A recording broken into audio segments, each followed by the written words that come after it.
doing journalism, you do three things. First, you tell people what you're going to tell them, then you tell them what you've told them. So that's kind of what I'm going to do. So what I'm going to basically tell you is that, as I've been saying for a long time, the most fundamental necessity of a democracy is to have a conversation. It's actually more important than all the other elements. You can't have democracy without a conversation. Each of us in our own lives,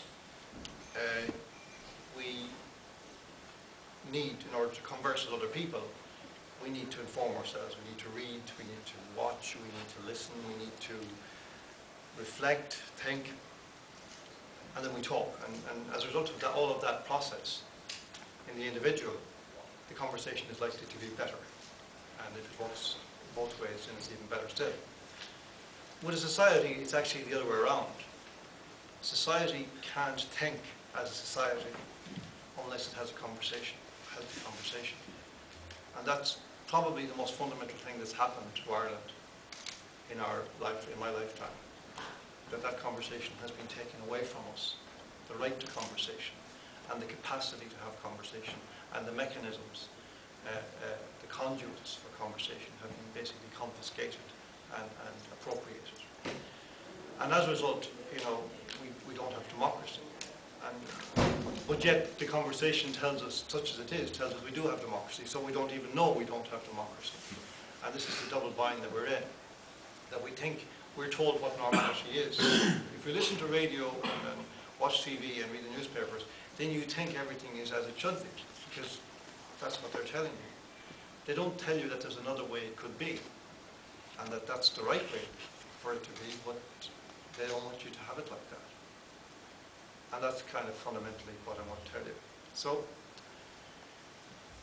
there last week, a friend of mine who runs a cafe near me asked me if I'd have a look at an article that a young friend of his had produced, and he was wondering, was it any good, and maybe that he would like to get into journalism. And I said, well, tell him not to get into journalism. Tell him, forget that.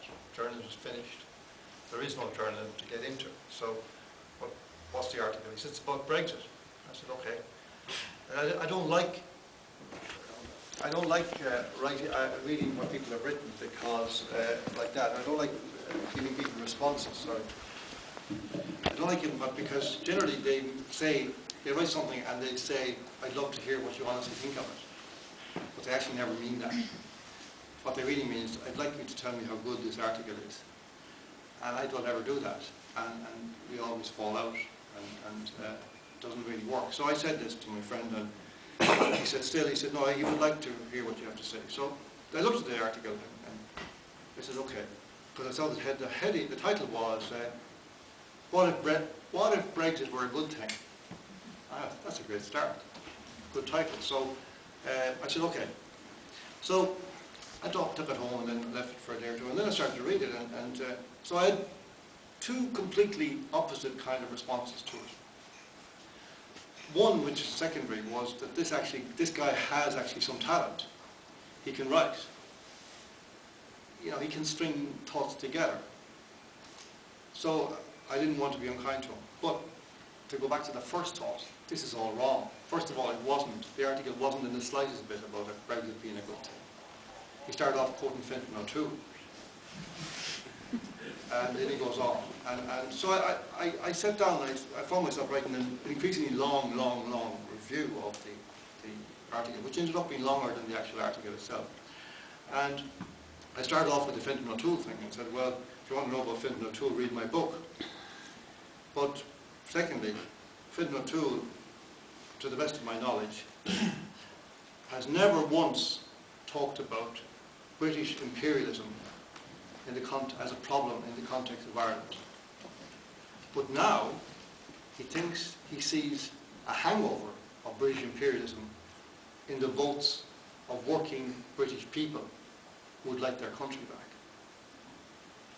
And he has spent the last 2.5 years joining with the corrupt media of the United Kingdom and the rest of the corrupt media of Ireland to try to bully and cheat the British people out of their democratic right to have the result they voted for.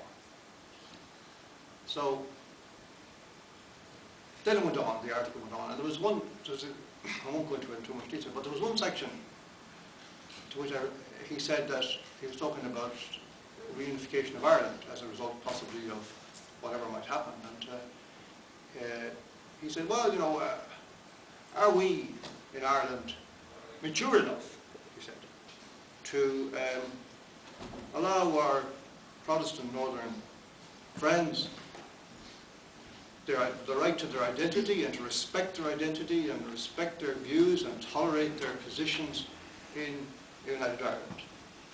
So, full stop. Of course we are, he said.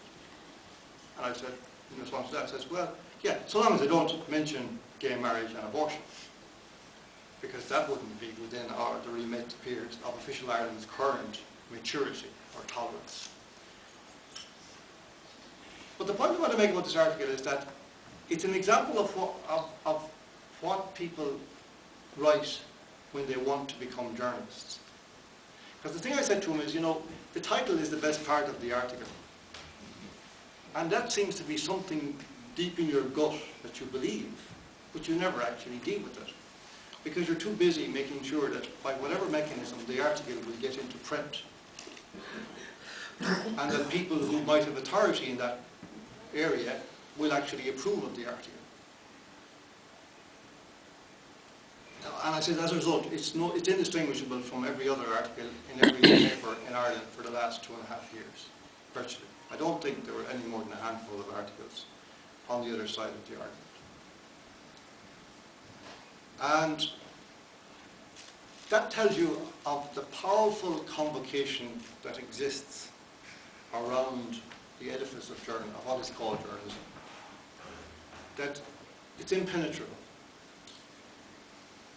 Anybody who wants to write in a newspaper, the first thing they do is check out what the newspaper is like, what its positions are, what its tone is, and then they try to copy that. And if you do that, you'll end up thinking a little bit like Fenton O'Toole, what else. This is why our journalism isn't capable of doing what it is there for. This is why it is not any longer there for journalism. Journalism has a certain remit.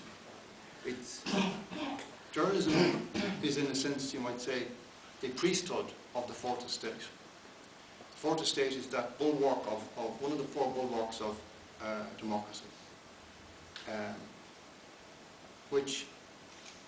the one which provides us with the right to discuss, to debate, to disagree, to argue, to answer back. We have a right as citizens to participate in a public debate, regardless of whether we have a media or not. We would be better without a media than we are at the present, because what has actually happened is that the arena of that debate has been appropriated and usurped by a rogue profession, now calling themselves journalists, who are not interested or capable of carrying out their statutory and democratic remit. They're not just unfit for purpose, they're actually inimical to that purpose. Because what they do is not journalism, it is propaganda, which is not just bad journalism, it's the opposite of journalism. So we would be better off without them. And you know, the good news is that day may not be that far away. If you look last week in the paper, very few of them, the papers reported on the figures for the last 6 months of last year. But once again, they've taken a hammering. Anything between 5% of the decrease to, I think in one case, and it was great, Rupert Murdoch's Times has gone down 33%. So that was the span. The Irish Times was the only report I saw, and they were able to spin it by saying that they had more than got back in digital subscriptions what they had lost in sales of print copies. What they didn't tell you